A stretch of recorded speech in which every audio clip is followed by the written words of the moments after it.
Kind of brings me to my first question is Zara Sultana, who is a minister of parliament, who is also one of the members of your party. I saw she recently came out and said that the smears won't work this time. The attempt to shut down this new political movement by smearing it for being anti-Semitic will not succeed, that they will hold strong in solidarity with Palestine. And I just want to ask you, do you see any connection with the rapid rise of hundreds of thousands of people signing up almost overnight for this new political party and the surge in solidarity we've seen in the UK for, around Palestine over the past 2 years?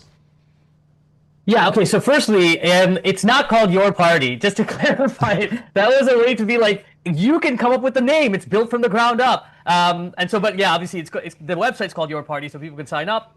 And, 800,000 people have signed up in less than a month.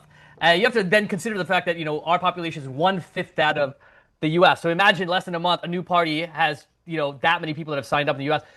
And so even if a third of the people who've signed up sign up to become members, which almost certainly will happen, it'll be the biggest party in Britain. 2/3 sign up, it'll be bigger than every party in Britain combined. So the fact is it's very like obvious that a significant proportion of the country is yearning for a genuinely socialist and anti-imperialist politics. And why I say anti-imperialist is because you have a Green Party, which is pretty left-wing on lots of issues, but have been very soft until recently on the imperialism question, and were attacking Jeremy Corbyn when he was the leader of the Labour Party from 2015 to 2019 from the right on these kinds of questions.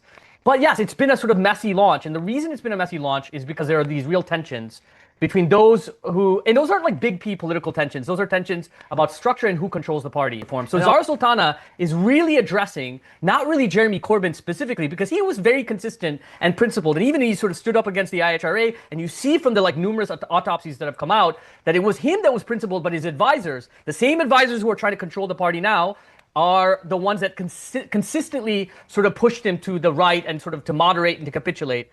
And so they caved repeatedly when he was actually quite principled and repeatedly principled. So Zara Sultana, and not just her, but like movement leaders and ordinary members do not want to repeat the failures of Labourism, specifically on these kinds of questions. So when she comes out and says, make no mistakes, come at me with your smears, we're anti-Zionist, she's speaking to that composition of people that know what happened, can see through what the attacks and the effect of those attacks, and don't want to see a repeat of that. So the real fight right now is between sort of real democracy in the party and bureaucracy. And so the demand right now, really, if you see the internal documents and even publicly, is that when the conference happens, which is scheduled for November, that it's one member, one vote. It isn't mediated through some kind of bureaucracy and delegate system, and that those elections, that all the leadership positions are voted in by the members, not sort of anointed through systems of patronage. And that the Constitution is actually written and voted on by us. It's the members, not drafted by the sort of same old establishment advisors who were there from 2015 to 2019 in some back office. So this is really what Zara's trying to do really is try to break with the sort of top-down Labourism that you saw then. And really the party, if done right, this party can be sort of the biggest, most democratic, most radical political force really in British history, not just another sort of hollow brand, but a genuine vehicle for the working class, for socialism and anti-imperialism. This is very exciting, but there's also been other exciting left parties and movements and leadership that has arisen in the last, let's say, 10 to 15 years that's failed. So I'm curious, I imagine some of those failures are lessons to look at for creating a new party. So what lessons are being drawn from the failures of previous left projects like Syriza or Podemos, or even Corbyn's own leadership of Labour, which obviously have lots of reasons why that didn't work out.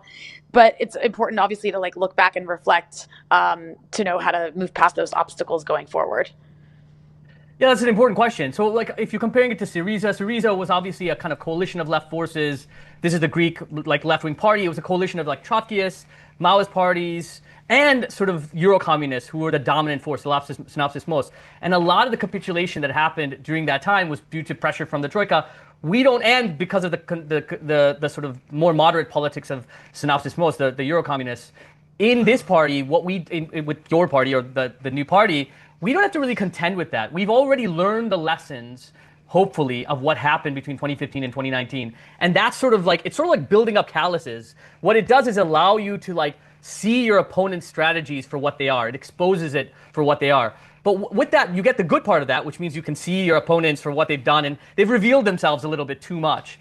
But the bad part is that you're carrying with you also the trauma and the politics and the divisions and the of that period as well. And you're seeing some of that really play themselves out to some extent with these early days of the party. And lots of people are saying, oh, this is the tensions of the left, whatever. You're trying to bring together nearly 1 million people, different political tendencies. Of course you're going to have tensions, and those tensions are going to be played out sometimes publicly. But it doesn't mean that there isn't a real drive to try to make this happen.